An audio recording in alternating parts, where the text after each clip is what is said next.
तो friends, welcome to maths by Naveen Yadav. चलिए अभी अपना लोग अपोलिनियस थ्योरम के प्रूफ को देखेंगे और उसके स्टेटमेंट को देखेंगे और उसका ज़रूरत क्यों पड़ा उसको देखेंगे। तो पहले इसके स्टेटमेंट को पढ़ते हैं। स्टेटमेंट यह है, जो the sum of the squares of any two sides of a triangle is equal to twice the square of half the third side plus twice the square of the median drawn to that side. यानी इसके कहने का अर्थ हुआ है कि किसी भी त्रिभुज में दो भुजा के स्क्वायर का जो योग होगा ना, वह तीसरे भुजा के आधे के दोगुने का स्क्वायर प्लस उस तीसरे भुजा पर जो मीडियन ड्रॉ किया जाएगा ना, उसके दोगुने के स्क्वायर के योग के बराबर होगा। आइए अब आप लोग को फिगर के माध्यम से समझाते हैं, फिर प्रूफ को देखेंगे। जैसे आपके सामने एक ट्रायंगल बनाते हैं, जिसका नाम देते हैं ए बी सी। ठीक है, आइए अब क्या करते हैं, वर्टेक्स सी के सामने की जो साइड है ए बी, इसके लेंथ को मानते हैं स्मॉल सी, और वर्टेक्स बी के सामने की जो साइड है ए सी, इसके लेंथ को मानते हैं स्मॉल बी। ठीक है, अब देखिए वर्टेक्स ए के सामने की जो साइड है बी सी, इसकी लेंथ को 2a मानते हैं। क्योंकि ए भी मानेंगे तो बात वही होगा, लेकिन थोड़ा कैलकुलेशन डिफ़िकल्ट हो जाएगा। कैलकुलेशन को कम करने के लिए हम कुछ भी कर सकते हैं। ठीक है, इसके लिए हम इसके सामने की साइड को मानेंगे 2a। वर्टेक्स ए के सामने की जो लेंथ है इसको मानेंगे 2a। ठीक है, अब देखिएगा, अब क्या करते हैं, वर्टेक्स BC का साइड BC का मीडियन खींचते हैं। वर्टेक्स ए से खींचेंगे इसका मीडियन इस प्रकार से हमने ड्रॉ कर दिया। ये इसको मान लेते हैं पॉइंट D। इसमें क्या है, BD जो है वह DC के बराबर है। ठीक है, आइए अब क्या करते हैं, इसमें देखिए अपना लोग को अब प्रूफ क्या करना है, जो A B square plus AC square बराबर जो हो जाएगा वह हो जाएगा 2 times of BD square plus 2 times of AD square. आइए अब इसके प्रूफ को देखते हैं। क्या करते हैं, साइड BC पर एक परपेंडिकुलर खींचते हैं वर्टेक्स ए से। ये इसका मान लीजिए परपेंडिकुलर है। ठीक है, ये उसको मान लेते हैं पॉइंट D। अब देखिए जब यह पॉइंट E है तो ED की लेंथ को मान लेते हैं क्या, स्मॉल x।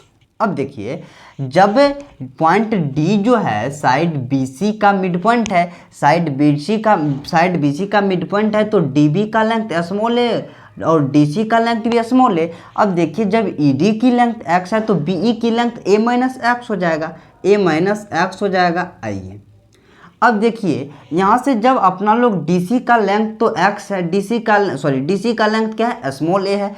जब ED का लेंथ निकालेंगे, ये लेंथ x है, तो EC का निकालेंगे तो पूरा ऐड हो जाएगा a प्लस x। तो जब यहाँ से ये लेंथ निकालेंगे तो हो जाएगा a प्लस x। ठीक है, चलिए बढ़ते हैं आगे।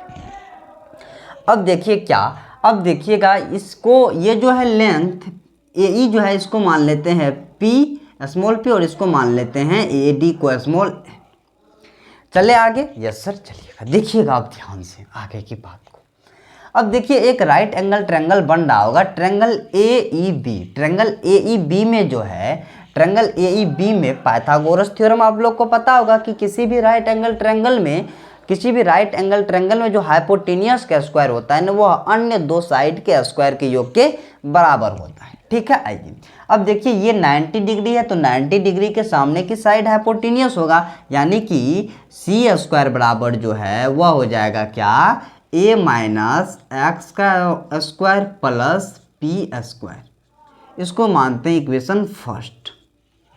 ठीक है, आइए अब देखिए एक राइट एंगल ट्रायंगल है, ट्रायंगल AED में ये एंगल भी 90 डिग्री होगा।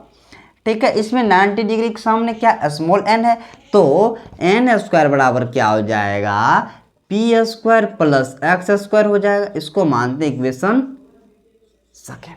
ठीक है, आइए अब एक ट्रायंगल और होगा, ट्रायंगल AEC में देखिए, ट्रायंगल AEC में क्या हो जाएगा, B स्क्वायर बराबर हो जाएगा a प्लस x का होल स्क्वायर प्लस क्या हो जाएगा, n का होल स्क्वायर। इसको मानते हैं इक्वेशन थर्ड।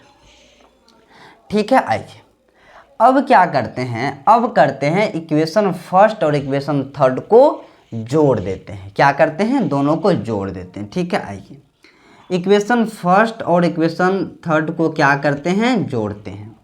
इक्वेशन थर्ड और इक्वेशन फर्स्ट को क्या करते हैं, जोड़ते हैं। तो अपना लोग लिख सकते हैं क्या, बी स्क्वायर प्लस सी स्क्वायर बराबर बी स्क्वायर प्लस सी स्क्वायर बराबर अपना लोग लिख सकते हैं यहाँ से जो ए प्लस एक्स का होल स्क्वायर, ए प्लस एक्स का होल स्क्वायर। देखिए अपना लोग क्या किए यहाँ से, जो बी स्क्वायर बराबर ए प्लस एक्स का स्क्वायर प्लस पी का स्क्वायर, एन क्यों लिखेंगे भाई, ये देखिए ट्रायंगल ए ई सी में ए ई जो है, ए ई ना इसका साइड, तो यहाँ पे क्या हो जाएगा, पी स्क्वायर हो जाएगा। ठीक है, आइए यहाँ पे ए प्लस एक्स का whole square plus p square plus हो जाएगा ए माइनस एक्स का whole square plus p square. सुनिएगा अब देखिए यहाँ से अपना लोग लिख सकते हैं बी स्क्वायर प्लस सी स्क्वायर।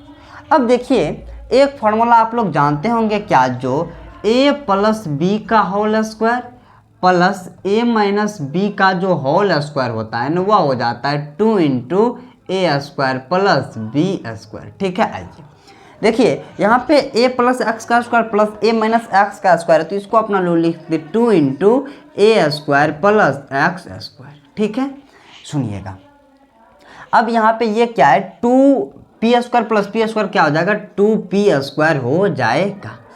देखिएगा अब देखिए यहाँ से लिख सकते हैं बी स्क्वायर प्लस सी स्क्वायर बराबर 2 इंटू ए स्क्वायर, 2a स्क्वायर, अब देखिए plus 2x square, 2x square plus 2p square.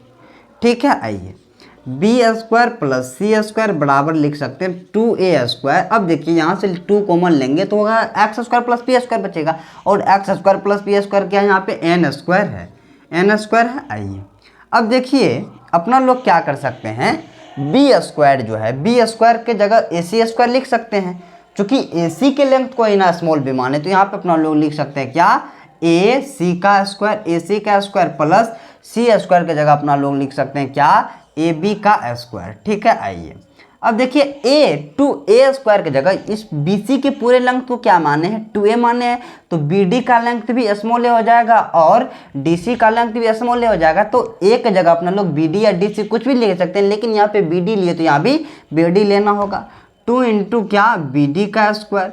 अब देखिए एन किसको माने, एन मीडियन की लंबाई को माने, यानी कि ए डी की लेंथ को माने, तो 2 इंटू क्या हो जाएगा, डी, ए डी की जगह क्या लिख सकते हैं, एन स्क्वायर लिख सकते हैं। ठीक है, आइए इसको ऐसे भी लिख सकते हैं क्या, A B square plus A C square बराबर क्या हो जाएगा, 2 into B D square plus 2 into N square, यानी एन की जगह क्या लिख सकते हैं अपना लोग, ए डी स्क्वायर। देखिए यही प्रूव करना था, और प्रूव हो भी गया। देखिए कुल मिलाकर अपना लोग को ये पता चला, जो ये अपोलिनियस थ्योरम जो है, इसका प्रयोग मुख्यतः मीडियन के लेंथ को निकालने के लिए किया जाता है। ठीक है, थैंक यू सो मच।